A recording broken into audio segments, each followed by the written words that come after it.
Attention, cette vidéo contient du spoil.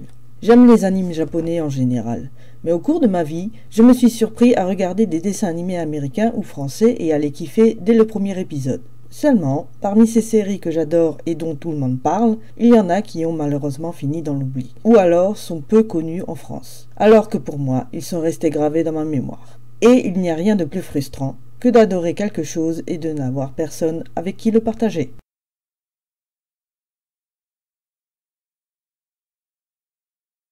C'était en octobre 1994. J'étais au collège à cette époque et j'avais eu la chance de terminer mes cours du samedi à 10h au lieu de midi cette année-là. Mes parents travaillaient et mes sœurs étaient encore à l'école, donc durant 2 heures, je profitais d'avoir la maison rien que pour moi. J'avais pris l'habitude de me poser devant la télé avec un bol de céréales, mais ce jour-là, vers 11h,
à cet instant, je me suis littéralement pris une claque visuelle et auditive. Ce truc était du Disney en plus. C'était révolutionnaire. L'histoire, les personnages, j'accrochais à tout. J'ai même pas cherché pourquoi les studios avaient créé ça. Je voulais juste voir la suite. 78 épisodes répartis en 3 saisons, avec un épisode diffusé par semaine. Je peux vous dire qu'il fallait s'armer de patience à l'époque. Hélas, une fois la série terminée, il n'a plus jamais été diffusé et me laissa un gros vide dans le cœur. J'ai bien essayé de trouver des cassettes ou des DVD de la série, mais rien n'avait été commercialisé. Jusqu'à ce qu'il y a à peine quelques semaines, après 25 ans de recherche et d'attente, j'ai enfin trouvé un site de streaming possédant tous les épisodes en français. Et même si le style graphique date des années 90, je replonge dans ce trésor de la nostalgie de mon adolescence avec grand plaisir.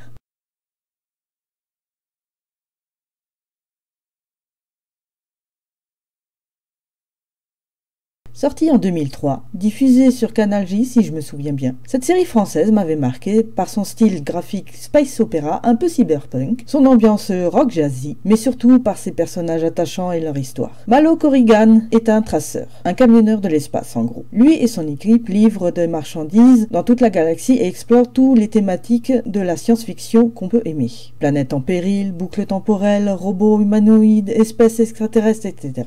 Le tout saupoudré par les activités illégales et totalement immorales du consortium. Bref, une série remplie d'action et d'aventure. Je me souviens encore de la respiration haletante du jeune Tiger Sioux lorsque Malo et lui tentent désespérément d'échapper à une déferlante de flammes. Malo, tu n'as plus de temps! Sors de là!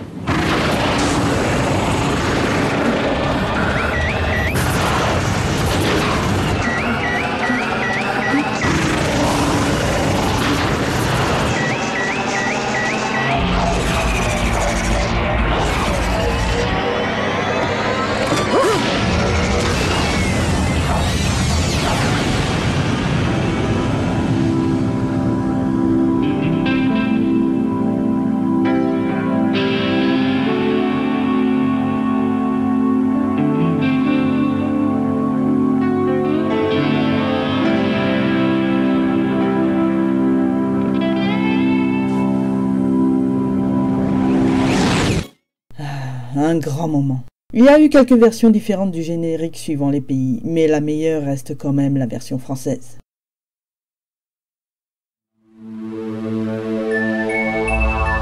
Good morning, you're Radio Tracer. If you dance and moving on over the space, as nobody breaks me down, follow my trace. I'm a good tracer. Space tracer.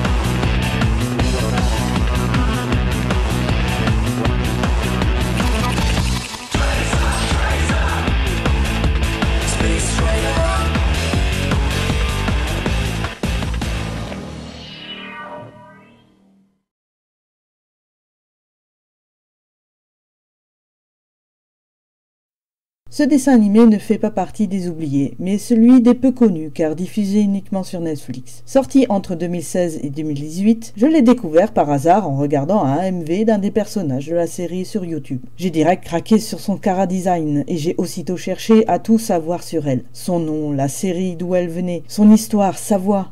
Hélas, ce personnage n'apparaît qu'à partir de la saison 6 et ne fait que quelques apparitions ponctuelles au cours des 2 dernières saisons qui suivent. Mais cela m'a permis de découvrir une série fantastique, que j'ai dévorée en quelques semaines tellement l'histoire était captivante. Bon, j'avoue qu'à la saison 8, les scénaristes sont un peu partis en roue libre.